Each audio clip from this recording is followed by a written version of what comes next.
நம்மளால் அனுமானிக்க முடியல அடுத்த ஒரு வாரம் 10 வாரம் என்ன ஆகும். பட் இந்த வார் கண்டினியூ ஆச்சுன்னா இந்திய அரசால் சமாளிக்கும். இந்த அயல்நாட்டு கொள்கையில் பெட்ரோலியம் கொள்கையில் இந்திய அரசினுடைய தவறான நிலைப்பாடுகள், குழப்பமான நிலைப்பாடுகள், அமெரிக்க அரசுக்கு வல்லரசுக்கு பயந்து செயல்படுகின்ற தன்மை.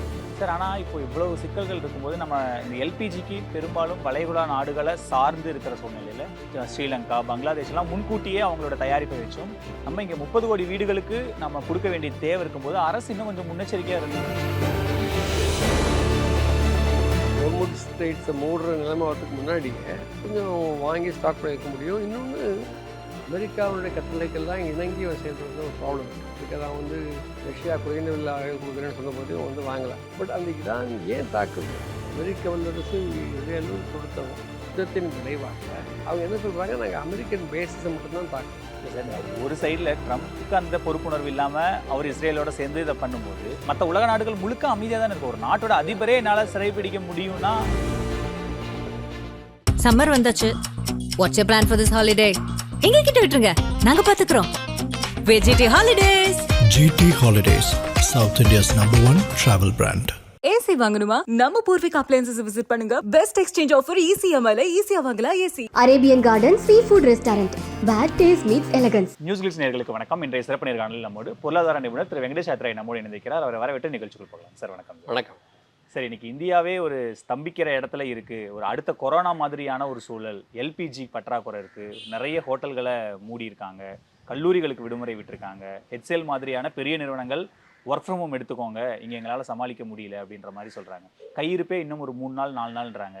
ஆனால் அரசு தரப்பில் சொல்கிற விளக்கம், நாங்கள் வணிக பயன்பாட்டுக்கு சிலிண்டரை நேற்றுலேருந்தே கொடுக்க ஆரம்பிச்சிட்டோன்றாங்க. ஆனால் பெட்ரோல் பங்குகளில் கூட்டம் அலை மோதுது. என்ன தான் நடந்துட்டு இருக்குது? அதாவது இந்தியாவுடைய ஒன்றிய அரசு சொல்லுவதெல்லாம் உண்மை என்று யாரும் உத்தரவாதம் கொடுக்க முடியாது. அதுதான் நம்ம கள அனுபவம்.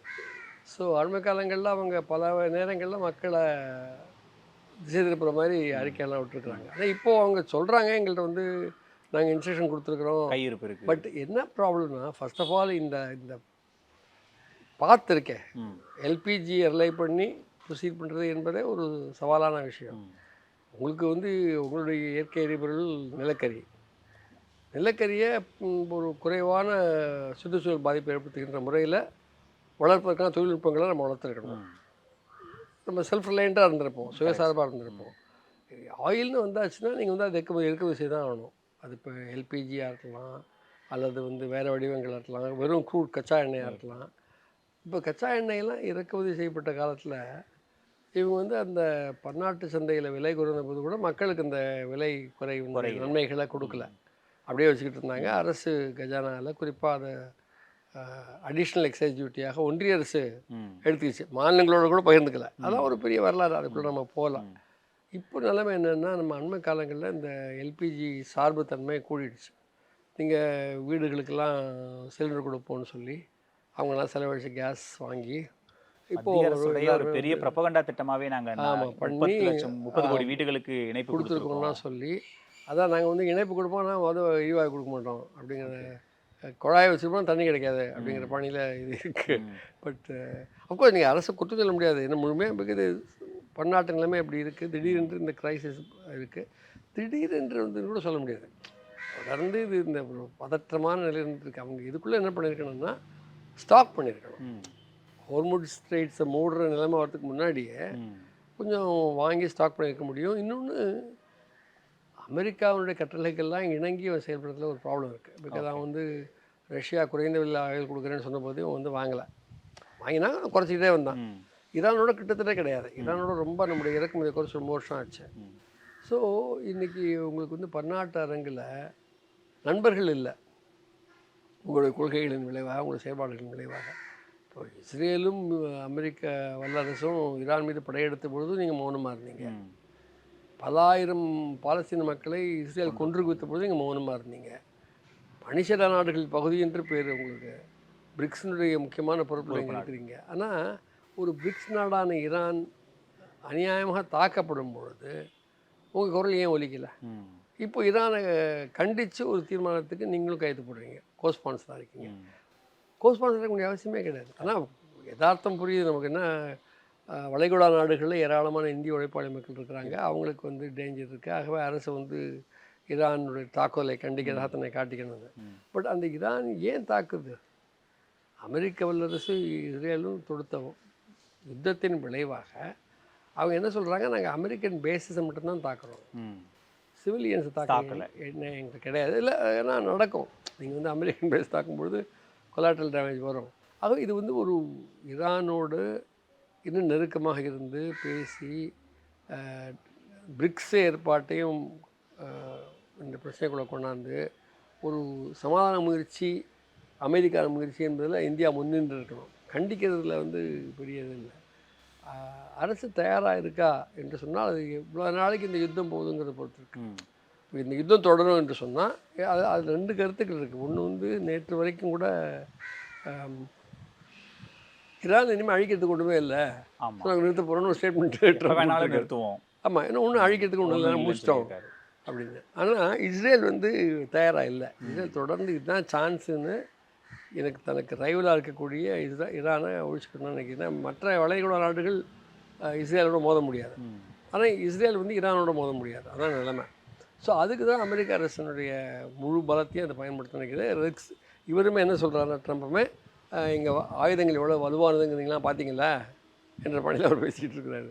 எல்லாம் தெரு ரவுடிங்க மாதிரி தான் இந்த அரசியல் நடத்திக்கிட்டு இருக்கு சார். ஆனால் இப்போ இவ்வளவு சிக்கல்கள் இருக்கும்போது நம்ம இந்த எல்பிஜிக்கு பெரும்பாலும் வளைகுடா நாடுகளை சார்ந்து இருக்கிற சூழ்நிலையில் ஸ்ரீலங்கா, பங்களாதேஷ் எல்லாம் முன்கூட்டியே அவங்களோட தயாரிப்பை வச்சும் நம்ம இங்கே 30 கோடி வீடுகளுக்கு நம்ம கொடுக்க வேண்டிய தேவை இருக்கும்போது அரசு இன்னும் கொஞ்சம் முன்னெச்சரிக்கையாக இருந்திருக்கும். கட்டாயமா. அதாவது இந்த அரசினுடைய அயல் நாட்டு கொள்கை என்பது ஒரு பக்கவாத நோயில் மாட்டின மாதிரி இருக்குது. ஓகே, பேரலைஸ் ஆகிருக்கு. அங்கேயும் போகல இங்கேயும் போகல. நீங்கள் ஒரு பக்கம் வந்து ட்ரம்ப்போடையும் கொலாவறீங்க, மறுபக்கம் இண்டிபெண்டாக இருக்கணும்னு காட்டிக்க விரும்புகிறீங்க. ஸோ ஒரு கிளாரிட்டி இல்லை, நம்முடைய அயல்நாட்டு கொள்கையை பற்றி ஒரு தெளிவு இல்லை. நீங்கள் வந்து உறுதியாக பிற பிரிக்ஸ் நாடுகள், இப்போ வந்து பிரேசில், யுஎஸ் எதிர்த்து ஒரு நிலைப்பாடு எடுத்தாங்க.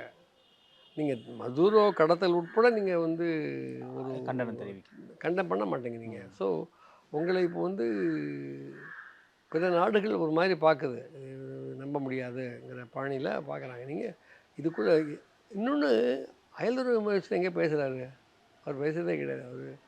அவர் எல்லாம் வேறு தான் பேசிகிட்டு இருப்பார். அப்போது உடனடியாக நீங்கள் வந்து முன்கூட்டியே நீங்கள் சொன்ன மாதிரி சின்ன சின்ன நாடுகளாகிய ஸ்ரீலங்காவும் பங்களாதேஷும் தயார் பண்ணிக்கிட்டு இருக்கும்பொழுது, நம்ம பெரிய நாடு நமக்கு அவ்வளோ ஈஸி இல்லைன்னா கூட மாற்று என்ன என்பதை பற்றி கொஞ்சம் யோசிச்சிருக்கணும், ஸ்டாக் பண்ணியிருக்கணும். ஆனால் அதுக்கான ஃபெசிலிட்டி என்ன இன்ஃப்ராஸ்ட்ரக்சரே நம்மகிட்ட இல்லை, எல்பிஜியை சேவ் பண்ணி வைக்கிற அளவுக்கு அப்படின்னு ஒரு பார்வை சொல்கிறாங்க. அதான் இந்த கிளாரிட்டி எனக்கு இல்லை. இது வந்து தரவுகள் ஆழமாக வச்சுருப்பாங்க, வச்சுக்காமலாம் இருக்க மாட்டாங்க. பட் அப்படி நாங்கள் நம்புகிறோம் எனிவே.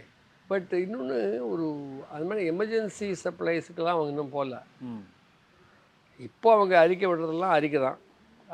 அதனுடைய உண்மைத்தன்மையை பற்றி நமக்கு நிறைய அவநம்பிக்கை இருக்குது. சார், நீங்கள் சொல்கிறது தான் கரெக்டு. அது அதுக்கு மறுத்து நான் பேசுகிற மாதிரி இடத்துல இல்லை. ஆனால் எந்த நாடுமே வந்து இப்படி ஒரு நெருக்கடியில் கஷ்டத்தில் இருக்கும், தீர்வுகளை யோசிக்க வேண்டியிருக்கோம். பட் நம்ம அரசு அதனுடைய அயல்நாட்டு கொள்கையில் ஒரு தெளிவின்மை, மக்களுடைய வாழ்க்கை, இப்போது அவங்க பூரா எலெக்ஷன் மோடில் இருக்காங்க. நீங்கள் ஏதோ இதெல்லாம் பேசிக்கிறீங்க, அவங்க வந்து தமிழ்நாட்டில் வந்து இப்போ 4 தான் வராரு.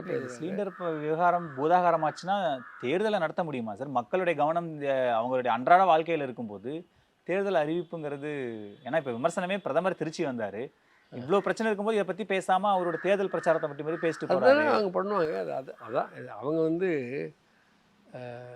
தேர்தலையே வாக்காளர் பட்டியலையே வந்து மாற்றி தேர்தலில் வெற்றி பெறணுங்கிற ஒரு யுக்தி உட்பட அவங்க நிராகரிக்கலை. எந்த அளவுக்கு சிஸ்டமேட்டிக்காக பயன்படுத்துகிறாங்கிறது வேறு கேள்வி. பட் அப்படி தான் நமக்கு பல மாநிலங்களில் அவங்களோட செயல்பாடும் தேர்தல் ஆணையத்தை அவங்க கையில் போட்டு கொண்டு இருப்பதும் நமக்கு வந்து காட்டுது. ஸோ இந்த ஒரு நீங்கள் சொல்கிற கேள்வி நியாயமானது. இவ்வளோ பெரிய கிரைசிஸ் வரும்னு தெரியுது, கண்கூட தெரியுது, பல வாரங்கள் தெரியுது. அப்போது அட்லீஸ்ட் ஒரு ஸ்டாக் பைலாவது பண்ணி வச்சுருக்க வேண்டாமா? அந்த வளைகுடா வழியாக வரக்கூடிய கப்பல்கள் என்பது ஒன்று. உங்களுக்கு வேறு சோர்ஸஸ் இருந்திருக்கு ஏற்கனவே, பல மாதங்கள் முன்பாகவே வாங்கி வச்சுருக்கலாம். அல்லது ஆல்டர்னேட் என்ன? இப்போது எல்பிஜி யூஸ் பண்ண முடியலன்னா என்ன ஆல்டர்னேட்டு? நீங்கள் வந்து உர உற்பத்திக்கும் நீங்கள் எல்என்ஜி யூஸ் பண்ணுறீங்க, லிக்விட் நேச்சுரல் கேஸ் யூஸ் பண்ணுறீங்க, இயற்கை எரிவாயு. இது எல்லாமே சிக்கல். இப்போது கடல் மூலமாக வரக்கூடிய எல்லாமே உங்களுக்கு வந்து சிக்கல். இது வான்வழி வர முடியாது. ஆகவே வந்து நீங்கள் அவங்க சொல்கிறது இன்னும் பிரேவாக சொல்கிறாங்க, எல்லாம் எங்கள்கிட்ட இருக்குது, கவலைப்படாத, ஷார்ட்டேஜே கிடையாது அப்படின்னு. பட் அதை வந்து நம்பிக்கை விட்டக்கூடியதாக அமையணும். இப்போ இல்லை, அப்படி பார்ப்போம் என்ன வரும். இப்போ இந்த பெட்ரோல் டீசல் விலை ஒரு பேனிக் செல்லிங் நடக்குது. மக்கள் எங்க அடுத்து கச்சா எல்பிஜி மாதிரி பெட்ரோலுக்கும் பிரச்சனை வந்துருமான்னு 2 நாளா ஒரு ஆயிரக்கணக்கான வண்டி ஒரு பங்குலையும் நிக்குது நம்ம பார்க்குறோம். அரசு போதிய அளவுக்கு அவ்வளோ ஒன்றும் இல்லைங்க, நாங்கள் பார்த்துக்குறோம், நம்மக்கிட்ட கையிருப்பு இவ்வளோ இருக்குன்னு ஒரு வெளிப்படையாக சொல்கிறதுல என்ன தயக்கம்? இல்லை, அதான் அது அறிக்கை விடுறாங்க, தரவுகளை கொடுக்குறதில்ல. But no need to panic, நம்மள்ட்ட இருக்குது அப்படின்னு சொல்கிறாங்க. நீங்கள் சொல்கிற மாதிரி இவ்வளோ ஸ்டாக்ஸ் எங்கள்கிட்ட இருக்குது, இதுக்கும் குறையாமல் இருக்குது, ஆகவே இவ்வளோ மாதங்களுக்கு எங்களால் தாக்கப்படி முடியும் அப்படிங்கிற மாதிரி சொல்லணும். ஆனால் இந்த யுத்தம் நீடிச்சுட்டே போச்சு வச்சுக்கோங்க, எந்த அரசாலையும் சமாளிக்க முடியாது. அப்போது இன்னும் ட்ரம்ப் வந்து அதில் ரொம்ப இப்படி சொல்கிறார் அப்படின்னு சொல்கிறாரு. ஒன்று அங்கே இனிமேல் அழிக்கிறதுக்கு ஒன்றும் இல்லை, நாங்கள் நிறுத்திட போகிறோன்னு. இன்னொரு பக்கம் வந்து இன்னும் பல மாதங்கள் ஆகலாம், நாங்கள் வந்து ஒழிச்சு கட்டிட்டு தான் போவோம்னு சொல்லி ஈரானும் அவங்க அதுக்கு தகுந்த மாதிரி ஈரான் தெளிவாக இருக்குது. ஈரான் என்ன சொல்லிட்டாங்கன்னா, நீங்கள் சீஸ்ஃபயர் அப்படின்னு சொல்கிறீங்களா, அப்படின்னு சில நிபந்தனைகள் இருக்குது. எங்களை தாக்கினீங்க, இவ்வளவு டேமேஜே ஏற்படுத்திட்டீங்க, அப்போ நீங்கள் வந்து இந்த டேமேஜுக்கு நட்டீடு கொடுக்கணும், எதிர்காலத்தில் தாக்க மாட்டீங்கன்னு ஒரு உத்தரவாதம் கொடுக்கணும், இந்த போரை ஒட்டி ஏற்படுகிற இழப்புகளெல்லாம் நீங்கள் வந்து பொறுப்பெடுக்கணுங்கிற மாதிரி அவங்க சொல்கிறாங்க. ஒரு நிரந்தர ஒப்பந்தம் போடணும்னு சொல்கிறாங்க. ஏன்னா நீங்கள் எந்த சூழலில் இந்த யுத்தத்தை அமெரிக்காவும் இஸ்ரேலும் துவைக்கிறாங்கன்னு திரும்பி பாருங்கள். அதாவது அந்த கத்தார் பேச்சுவார்த்தைகளில் ஒமான் சொல்கிறது வந்து கிட்டத்தட்ட இவங்க வந்து இது பண்ணுறதுக்கு ரெடி ஆகிட்டாங்க. நியூக்ளியர் இஷ்யூவில் வந்து நாங்கள் ப்ராலிஃபரேட் பண்ண மாட்டோம், நாங்கள் வந்து இந்த காலத்துலேயே வந்து பாம் அமைக்க மாட்டோம், சரி ஊட்ட மாட்டோம்னு சொல்லி, அதனால் வந்து இதுக்கெல்லாம் நாங்கள் வில்லிங்காக இருக்கோம் என்று அவங்க சொன்ன பிறகு ஒரு ஒப்பந்தம் கையெழுத்தாடக்கூடிய வாய்ப்பு இருக்கிற நிலையில் வந்து இவங்க இப்படி இந்த யுத்தத்தை கிளப்பியிருக்காங்க. இதுக்கு பிரதான காரணம் இது இஸ்ரேல் என்று தான் பார்க்க வேண்டியிருக்கு. இப்போது அமெரிக்காவுக்குள்ளேயே அதுக்கு எதிர்ப்பு கிளம்பியிருக்கு. சில கிறிஸ்தவ ப்ரீச்சர்ஸ் எல்லாம் வந்து இது ரொம்ப அநியாயம் பண்ணுறாங்க, இந்த ஜைனிஸ்ட்டுகள்னு அவங்க ஆரம்பிச்சுருக்கிறாங்க.